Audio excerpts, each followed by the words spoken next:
So a sabbatical officer is so under student unions are like membership organisations. So any student that enrolls at the university is automatically a member of the students' union, and the students' union is run by the students. And because it has to be in the betterment of students, the people that have to run it, there has to be like a percentage of students in that organisation running it. So under the Education Act, which is law, they put this thing called sabbatical officers, which basically means that any student can run in an election. You don't necessarily need to be in your third year, you can be in your first year or second year. Any student can run in an election to be either the president or one of the vice presidents. Every different student union has different vice presidents. Some student unions don't have a president, they have like a gen sec, but whatever title it is, and those students are elected in like February, March, April time. And if they're successful, they then become the leaders of their students' union for a year, and then they can go up for re-election. And your task is basically to manage your organisation with the senior staff. Like you are the bosses essentially of the students' union, but only people that can sack you are the students essentially. Like you work for the students, the staff members work for, all the staff members worked for the students and for me. And we directed the work. We were the lead representatives of the students' union to the university. So like in a normal organisation, the chief exec is the head of an organisation, Okay. but we were basically the heads and the chief exec was under us. So we managed the chief exec, we line managed the chief exec. As president in my second year as a sabbatical officer, I also chaired the charitable board. So every charity has like a trustee board, which manages like the governance and the structures of the organisation. And because as president, you are automatically chair of the board. So for that reason, I had to take on the board and I was the chair of it. So that in a nutshell is what a sabbatical officer is. Students select you, you put yourself forward. Most of the time, students select good people because they believe in you. I was quite lucky that I had a wide range of student support. It wasn't necessarily just for Black students that voted for me. I was able to reach out to all students and really try to say that together we can change your student union and make it better. So yeah, I loved it. It had its downs as well, but hey ho, we won't go into those. We can go into this. Just one. Okay. First year was fantastic. First year being a sabbatical officer was fantastic because I had a girl called Joanna with me, who's literally like one of my closest friends, best friend, sister, whatever I want to call her. And we are both Black. We both understand the Black experience, and we both had each other's back. So like, if Joanna wanted to do something, even if I necessarily wasn't always sure about it, like if she was like, I don't think I like the way this person's doing this, I'd be like, okay, you know what, maybe they're trying to do this. But because I was like, we're in this as a team, we had each other's back. Like, if I was doing something, I was like, Joe, I need your support. This, she's like, true. I'm like, please, Joe. Like, she always had my back. So having that for 1 year, particularly when we were the first Black sabbatical, so we were the first students of colour to be elected to be sabbatical officers in our students' union in 13 years. So going from no representation to representation, we felt it upon ourselves to have those conversations, to have those difficult conversations. And sometimes having those difficult conversations is easy when there's two of you, particularly in organizations where it is predominantly white. So senior management, bar one person was white, the staff team were white. So it was nice to have that ally that I can turn to and be like, Joe, like, she understands what I'm saying. So if we go into a meeting and somebody says something, all I have to look at Joe and I have to give her a look. And she knows what I'm saying. It's like that telepathic communication. So you kind of just understood each other.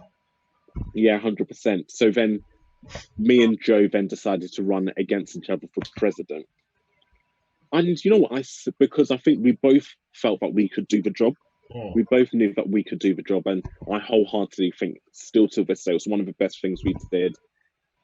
It didn't ruin our friendship. It probably made it stronger.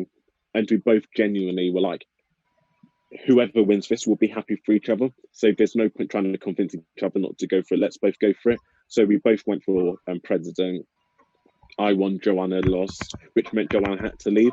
So in my year as president, I went from having an ally to someone who understands to being the only black person in the organization, literally the only black person in that organization, having to fight some really difficult issues all the time. Some of it was around race, some of it was around personal grievances, some of it was issues students talk about, lack of representation. And for me, it was like, I still had the passion to change it, but sometimes when you're the only one pushing that narrative, it becomes quite easy for it to look like it's a personal agenda. Race, like just because of your background, you might be pushing it more.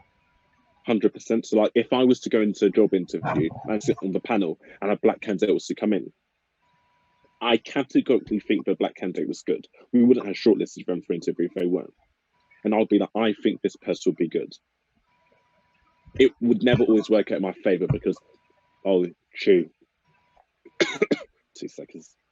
Right. Just so it would be like a while you're doing it, oh, you're only saying that because obviously, you know, he may be of someone of the same background as you. Yeah, 100%. That must have been difficult. Yeah, you know what it is, because I am always forward thinking. I knew what the issue was. I knew that I wouldn't be in that organization forever. And students, to build this aspiration, there is an element where students do like to see people that look like them and feel like them in an organization. Of course. It didn't feel fair, but I had to hold that burden by myself.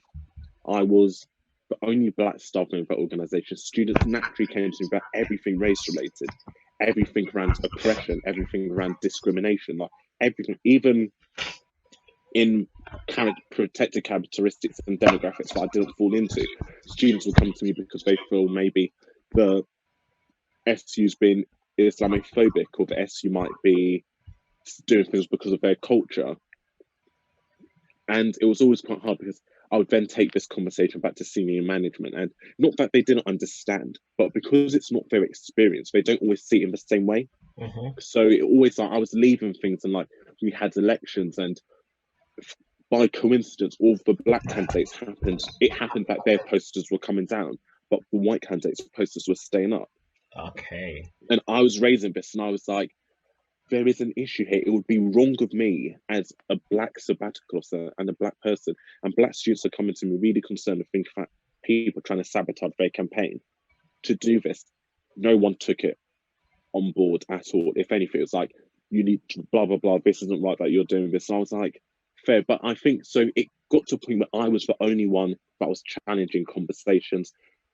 I would say this because I'm no longer employed there and I don't care. So we had somebody coming to do like an external review of like the organization's culture and other things like that. And the report came back and said to us that they believe there to be racial bias in the organization. And me, as one of the only black people, I was like, okay, so this is an issue here. I was told that, what was the exact word? And let's get the exact word incorrect. That might be your perception, but it isn't the reality. And I was like, I, as a black person in this organization, I'm telling you that there is something not right here. And you're telling There's something not right. And you're telling me that that is my perception and not reality, when that is not your lived experience. I'm living and breathing this every single day. I'm leaving this office some days really upset and crying because of the way things are going. And you're telling me that that's just up here and it's not what's going on the surface ground. And it got to a point where I was just like, you get really disheartened.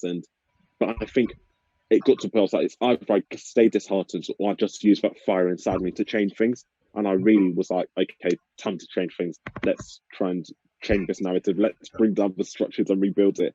And yeah, no, it worked in my favor. So okay, so